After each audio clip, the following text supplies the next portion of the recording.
but it's Black History Month. My school is predominantly white, but has any mention been of Black History Month to make me feel that I'm a part of this community in this school? So I'm hearing two ideas here. One is equity goes beyond just like a black-white thing or an ADHD, not ADHD thing. Like we need to think of all of our students. I'm hearing this idea, and I'm hearing another idea, Kim, about in this Black History Month hasn't been mentioned in an all-white school. So really there is a specific like lack of awareness around equity at an Aspire school.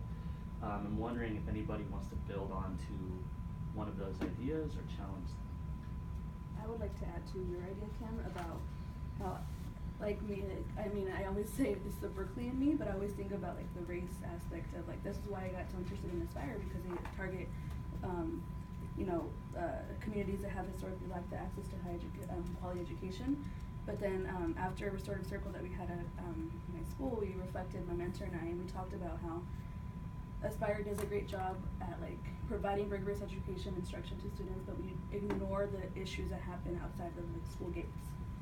Like just think about the drug issue. Like we assume that once they cross that gate, like problems outside don't exist. Like the drugs stop right there at the door. And so we, like I said, like we're good at like providing that rigorous instruction, but I think as an equitable teacher that I want to be, I want to make sure that students feel like it's valid to share their experiences, and it's valid that the problems that they have will affect their education.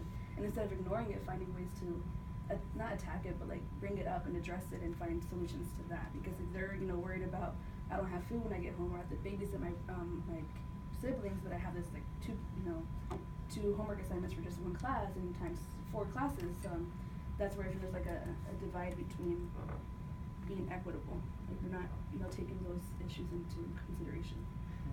How can we bring this back to the question of what will this specifically influence you to do as a teacher? I'm hearing yet another example of this is a problem. So what does this cause you to think about what you're going to do as a teacher? I'm sorry.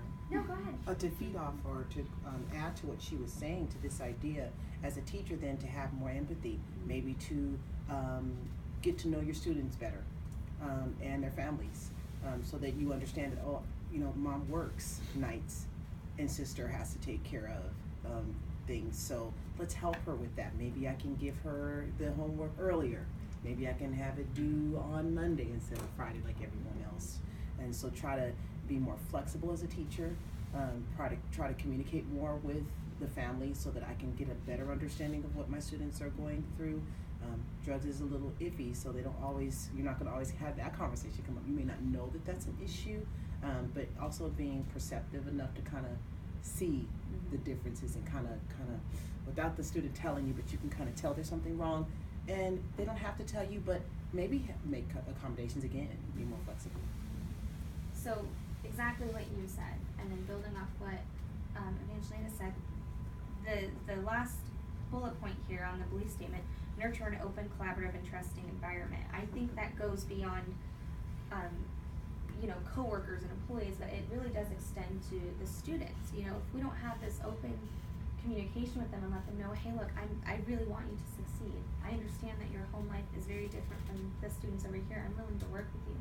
But to have that mindset, which I think Aspire's kind of really awakened in me, to understand that, okay, like you said, everything's not, as soon as they leave school, it's not sunshines and rainbows.